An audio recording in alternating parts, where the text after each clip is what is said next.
ആത്മീയ ശുദ്ധിയുടെയും വ്രതശുദ്ധിയുടെയും മറ്റൊരു രാമായണ മാസം കൂടി എത്തുകയാണ്.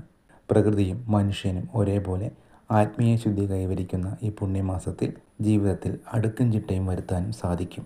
മലയാളം കലണ്ടർ പ്രകാരം മിഥുന മാസത്തിലെ കറുത്തവാവിന് ശേഷം സൂര്യൻ മിഥുനൻ രാശിയിൽ നിന്നും കർക്കിടകം രാശിയിലേക്ക് പ്രവേശിക്കുന്ന വേളയിലാണ് കർക്കിടക മാസം ആരംഭിക്കുന്നത്. ഈ വർഷത്തെ കർക്കിടകം 1, അതായത് രാമായണ മാസം ആരംഭിക്കുന്നത് ജൂലൈ 17 വെള്ളിയാഴ്ചയാണ്. ഈ കാലയളവിൽ ഏറ്റവും പ്രധാനപ്പെട്ട ഒന്നാണ് രാമായണം പാരായണം ചെയ്യുന്നത്. വീടുകളിലും ക്ഷേത്രങ്ങളിലും എല്ലാം ഇനി രാമായണത്തിൻ്റെ അധ്യായങ്ങൾ പാരായണം ചെയ്യും.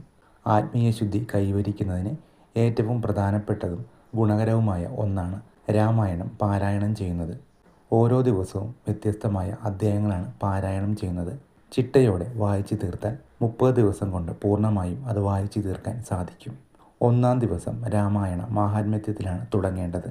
പിന്നീട് 30-ാം ദിവസം ഭഗവാൻ ശ്രീരാമൻ്റെ അയോധ്യ പ്രവേശവും പട്ടാഭിഷേകവും കഴിയുന്നതോടെയാണ് രാമായണ പാരായണം അവസാനിക്കേണ്ടത്. വീട്ടിലാണ് നിങ്ങൾ രാമായണം വായിക്കുന്നതെങ്കിൽ ഏറ്റവും അനുയോജ്യമായ സമയം സന്ധ്യയാണ്.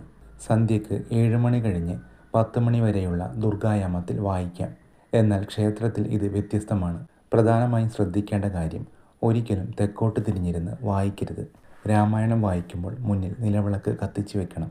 വിളക്കിൽ പാർവതി പരമേശ്വരന്മാരും ഗണപതിയും ഹനുമാനും മറ്റെല്ലാ ദേവതകളുടെയും സാന്നിധ്യം ഉണ്ടെന്നാണ് വിശ്വാസം. പലകമേലോ വിരിപ്പിന്മേലോ ഇരുന്നാണ് പാരായണം ചെയ്യേണ്ടത്. മുന്നിൽ അല്പം ഉയർന്ന പീഠത്തിൽ വേണം രാമായണം സ്ഥാപിക്കാൻ. കുളി കഴിഞ്ഞ് വൃത്തിയുള്ള വസ്ത്രങ്ങൾ ധരിച്ചിട്ട് വേണം രാമായണം വായിക്കേണ്ടത്. മനഃശുദ്ധിയും ദേഹശുദ്ധിയും വളരെ പ്രധാനമാണ്. ആദ്യം ശ്രീരാമ ശ്രുതികളാണ് ചൊല്ലേണ്ടത്. അത് കഴിഞ്ഞ് രാമായണം തുടങ്ങാൻ പാടുള്ളൂ.